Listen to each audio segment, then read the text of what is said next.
ఈ దినవాక్య ధ్యానాంశం. భరించారు కాబట్టి. యేసుక్రీస్తు గెత్సేమనే తోటలో ముమ్మారు మోకాళ్ళూని, తండ్రి, నీ చిత్తమైతే ఈ గిన్నెను నాకు దూరం చేయి, అయినను నీ చిత్తమే జరగాలి, నా చిత్తము కాదని ప్రార్థించాడు.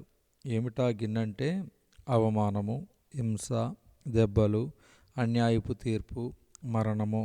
అనగా యేసుక్రీస్తుకు ముందుగానే తెలుసు, తాను త్రాగబోయే గిన్నె బహుశ్రమలతో కూడిన, హింసతో కూడిన మరణమని. అందుకే తన ప్రక్కనే కూర్చోవాలని ఆశిస్తున్న యాకోబు యోహానును చూచి నాతో కూర్చోవాలని ఆశిస్తున్నారు సరే, కానీ నాతో పాటు మీరు కూడా శ్రమలు పొందగలరా?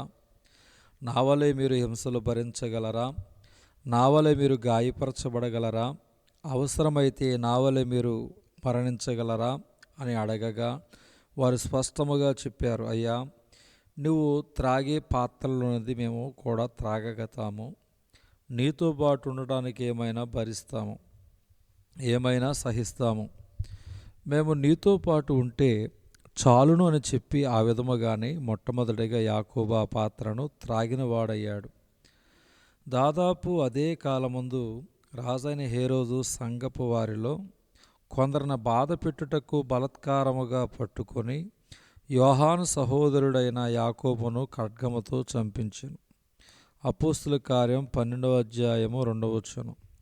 యేసుక్రీస్తు 12 మంది శిష్యులలో మొట్టమొదటిగా చంపబడిన హతసాక్షి అయిన శిష్యుడు యాకోబే. యాకోబు కోరిక పరలోకములో ఏ విధముగా నెరవేర్చబడునో మనకు తెలియదు, కానీ తాను యేసుక్రీస్తు ఆశించినట్టుగానే తన జీవితాన్ని పణంగా పెట్టి సువార్తను ప్రకటించి మొట్టమొదటి హతసాక్షి అయ్యాడు. యాకోబు మరియు యోహాను యేసుక్రీస్తు దగ్గరకు వచ్చయ్యా, నీ కుడివైపున ఒకరము, నీ ఎడమ వైపున మరొకరము ఉంటాము, మధ్యలో నీవు ఉండాలి అని కోరుకున్న విధముగానే మొదటిగా యాకోబు చంపబడెను. అందరికంటే చివరిగా యోహాను చనిపోయాను. మొదటిగా యాకోబు, చివరిగా యోహాను, మధ్యలో యేసుక్రీస్తు. క్రీస్తు శకము 95వ సంవత్సరంలో డోమిటన్ అనే చక్రవర్తి రోమా సామ్రాజ్యాన్ని పరిపాలన చేసేవాడు. నేనే దేవుడను, నేనే ప్రభువును, మీరందరూ నన్నే ఆరాధించాలి, లేని యెడల చంపేస్తాను అని ఆనాటి భక్తులను బెదిరించడం ప్రారంభించాడు. అయినను భయపడక సువార్త ప్రకటిస్తున్నందుకు, చక్రవర్తికి ఎదురుగు తిరిగినందుకు వారు యోహానును బహుభయంకరంగా హింసించారు. ఒక ఎత్తైన గోపురం పైకి తీసుకుని వెళ్ళి యోహానును అమాంతంగా క్రిందకి నెట్టివేశారు. అయినా యోహాను చనిపోలేదు. యోహాను ఈ విధంగా చావడు అని చెప్పి మరుగుతున్న నూనెలో యోహానును పడవేశారు.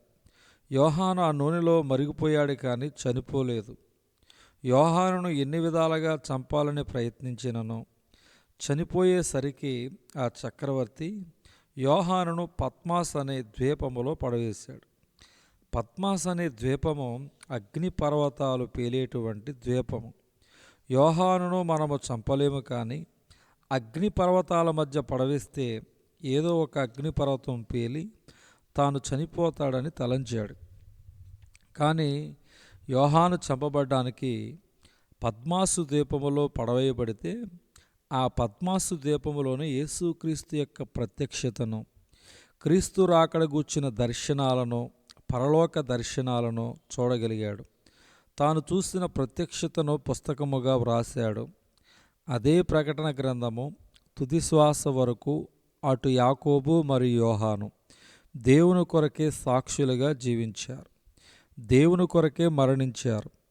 మరణము వరకు నమ్మకముగా ఉండము, నేను నీకు జీవకిరీటమిచ్చిదనని ప్రకటన గ్రంథము 2వ అధ్యాయము 10వ వచనములో చెప్పబడింది. దేవుడి దిన వాక్య ధ్యానం దేవుడు దీవించునుగాక. ఆమేన్.